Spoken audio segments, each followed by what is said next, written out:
दादरकर अपना फल बाजार जो बोरीवली में शिंपोली में स्थित है, यहाँ पर अक्सर अगर देखा जाए तो वेस्टर्न लाइन में स्थित तमाम लोग, तमाम परिवार यहीं से भारी तादाद में फल खरीदते हैं और उसे आगे रिटेल में बेचा जाता है और इंपोर्ट एक्सपोर्ट के लिए यहाँ के फल का इस्तेमाल किया जाता है। लेकिन हाल फिलहाल के कुछ दिनों में यहाँ पर ये पूरे लैंड को लेकर जो डिस्प्यूट शुरू हुआ है, उसमें एक और जहाँ अपना फल बाजार के ओनर्स और साथ ही लैंड ओनर्स और बीएमसी के बीच इस लड़ाई में जो सफ़र कर रहे हैं वो हैं यहाँ के जो लोग हैं, जो वर्कर्स हैं, जो विक्रेता हैं, उनके द्वारा यहाँ पर कई सारी कठिनाइयों का सामना करना पड़ रहा है।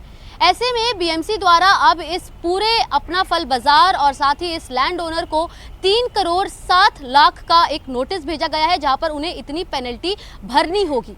ऐसे में एक और जहां इस मामले को अब कोर्ट में आगे लड़ा जाएगा, ऐसी बातें कही जा रही हैं लैंड ओनर द्वारा। वहीं दूसरी तरफ आइए आपको सुनाते हैं कि इस फल बाजार में 1000 से ज़्यादा लोग जो काम करते हैं, उनके द्वारा यदि ये फल मार्केट बंद हो जाता है तो क्या कुछ दिक्कतों का सामना करना पड़ेगा और कैसे ये अपनी रोजी रोटी आगे चलाएंगे। आइए सीधा वर्कर्स से बात करते हैं और जानते हैं। आपका नाम क्या है? मेरा नाम संतोष निषाद है। संतोष जी, ये बताइए कि अब आपको पता ही होगा कि आपके इस कर्म भूमि पर नोटिस मिली है 3 करोड़ 7 लाख की पेनल्टी की, और हालांकि ये अब आगे की लड़ाई चालू रहेगी, लेकिन इसे बंद करने की तक बात आ रही है सामने।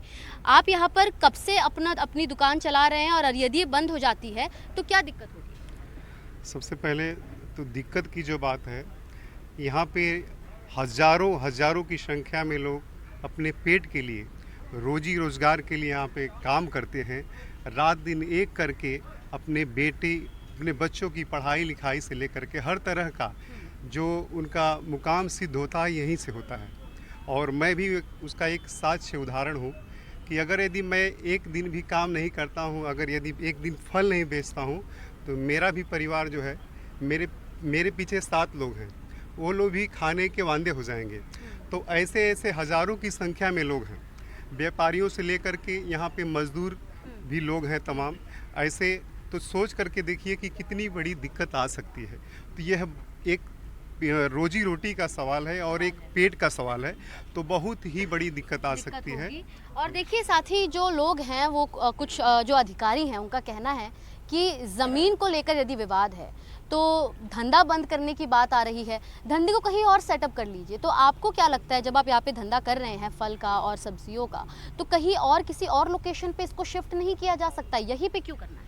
जी, यही एक हमारा जरिया है और दूसरा कोई लोकेशन हमारे पास अभी सरकार ने दिया ही नहीं है, और इसी से हम अपनी रोजी रोटी चला रहे हैं। 7-8 साल से यहीं पे काम कर रहे हैं, और ये कुछ प्रॉब्लम थी तो पहले क्यों नहीं सूचित किया गया हमको, जिससे हम अपना बंदोबस्त कर सकते थे।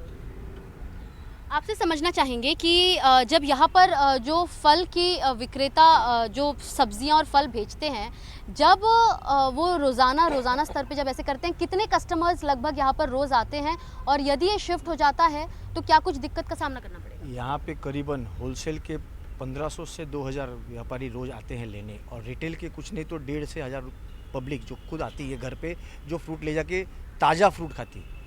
उनको ताज़ा फ्रूट यहाँ पे अवॉइड मिलता है, जो कि अवेलेबल मिलता है। ये बंद होने से एक तो यहाँ पे कुछ भी है नहीं, और ये बहुत बड़ा यहाँ की जो दादरकर फैमिली है उनका बहुत बड़ा उपकार है हमारे पे, हमारे योगदान है कि जो हम सभी व्यापारियों पे योगदान है, क्योंकि ये उनकी जगह है। उन्होंने हमको बसाया कि भाई यहाँ पे आप लोग धंधा करिए। हाँ, तो कहीं ना कहीं आपने लोगों को सुना, ये बता रहे हैं कि कैसे यहाँ पर रोज़ाना ना सिर्फ होलसेलर्स बल्कि जो आम लोग हैं वो भी यहाँ से ताज़े फल लेकर जाकर उसे कंज्यूम करते हैं। कुछ कस्टमर्स आए हैं जो यहाँ पर अभी जो है फल खरीद कर जा रहे हैं। और आप इसे किस लिए, रिटेल यूज़ के लिए ले जा रहे हैं? अपने घर के लिए? घर के लिए। घर के लिए। कितने साल से ले रहे हैं आप? 7 साल से जिधर रहने का। और यहाँ पर मतलब फल की क्वालिटी बताइए। अक्सर लोग कंप्लेंट करते हैं कि फल जो है उन्हें ताज़ा नहीं मिलता या फिर सही नहीं मिलता। यहाँ के फल आपको किस कंडीशन में और कैसे मिलते हैं? टोटली फ्रेश आते हैं बाग से, और अच्छा रहते हैं, और रीजनेबल रेट से आते हैं एकदम।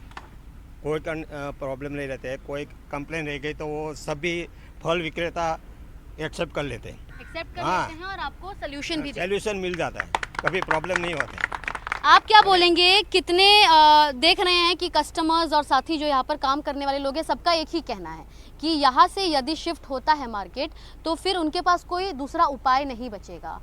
क्या लग रहा है आपको कि ये जो तमाम विवाद हो रहा है इसके बीच जो यहाँ के जो यहाँ के लोग हैं, जो यहाँ के कर्मचारी हैं, उनको किस प्रकार की दिक्कतों का सामना करना होगा? बहुत दिक्कत करना पड़ेगा मैडम।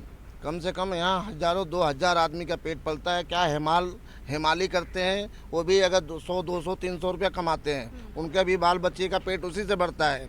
अगर ये नहीं रहेगा तो उनका बाल बच्चे तो भूखे मर जाएंगे। फिर वो करेंगे क्या? रोड पे भीख मांगेंगे क्या? बाकी आदमी क्या कर सकता है? चोरी चमारी करेगा, भीख मांगेगा, और दूसरा क्या कर सकता है? अभी एक व्यापारी के चलते कम से कम 300-400 ग्राहक आते हैं, बाहर माल लेके जाते हैं, बेचते हैं, उनका भी पेट पलता है। अगर यहाँ भी बंद हो जाएगा तो वो क्या करेंगे? सही बात। रोड वाले भी तो मरेंगे वहाँ पर भी। वो कहाँ से पेट पालेंगे? ट्रांसपोर्ट की गाड़ियाँ हैं, चलो गाड़ी आती है, उनको भी रोजी रोजगार है। बाहर कम से कम 100-150 टेम्पुआ लगती है, ऑटो रिक्शा लगती है, उन लोगों का भी पेट पलता है। अगर ये सारी बंद हो जाएगा तो सब रोड पे आ जाएंगे, फिर क्या करेंगे? भूखमारी हो जाएगी। भूखमारी हो जाएगी। आपका क्या कहना है इस पूरे मामले को लेकर? क्या कुछ आपकी मांग है कि वर्कर्स के और साथ ही जो तमाम विक्रेता हैं उनके इंटरेस्ट को बचाने के लिए क्या कुछ कार्रवाई की जाए? ऐसा है कि ये मार्केट हम लोग करीबन 6-7 साल से यहाँ पर हैं, तो उसकी वजह से हम लोग का सबका पेट पल रहा है। उसकी वजह से पूरे मार्केट में हर एक गाड़ी से लेके यहाँ पर व्यापारी से लेके हर किसी का इसी की मार्केट की वजह से पेट पल रहा है। और उसके वजह से अगर हम नहीं चाहते कि मार्केट बंद हो, उसके वजह से हमारा पूरा रोजी रोटी पूरा नुकसान हो जाएगा। मैं आपको यहाँ पर जो भारी तादाद में वर्कर्स मौजूद हैं वो विजुअल्स के ज़रिए दिखाना चाहूँगी कि जो तमाम विक्रेता हैं, जो तमाम हमाल हैं, या फिर कह सकते हैं जो लोडर्स और अनलोडर्स हैं, वो यहाँ पर खड़े हैं। गांव खेड़े से कई सारे अलग अलग राज्यों से मुंबई इस माया नगरी में आकर लोग अक्सर अपनी रोजी रोटी के लिए दिन रात मेहनत करते हैं। और फल का व्यापार, जिसे अक्सर बड़ी तादाद पे खासतौर पर मुंबई में, चाहे वो APMC मार्केट हो या फिर चीकूवाड़ी में स्थित अपना फल बाजार हो, यहाँ पर लोग आते हैं। लेकिन यदि यहाँ पर चल रहे इस फल मार्केट को बंद कर दिया जाए, खासतौर पर तब जब यहाँ इस प्राइवेट लैंड की ओनर का कहना है कि ये पूरी ज़मीन उनकी है और ना कि BMC की, तो BMC द्वारा यहाँ पर नोटिस भेजना किसी भी प्रकार से सेंस नहीं बनाता। ऐसे में अब देखना ये होगा कि इस पूरे मामले में आगे किस प्रकार कार्रवाई की जाती है। और साथ ही BMC का जो कहना है कि यहाँ पर लगे जुर्माने को और ज़्यादा बढ़ाया जा सकता है या फिर उतने ही जुर्माना में इसे सेटल किया जाएगा। ये आगे जो लैंड की ओनर है रीता दादरकर, उनका कहना है कि वो कोर्ट में इस पूरी लड़ाई को आगे लेकर जाएगी और साथ ही यहाँ पर चल रहे अपने फल बाजार को बंद नहीं होने देगी। कैमरा पर्सन महेश हलवाई के साथ सुजाता द्विवेदी, NDTV इंडिया के लिए।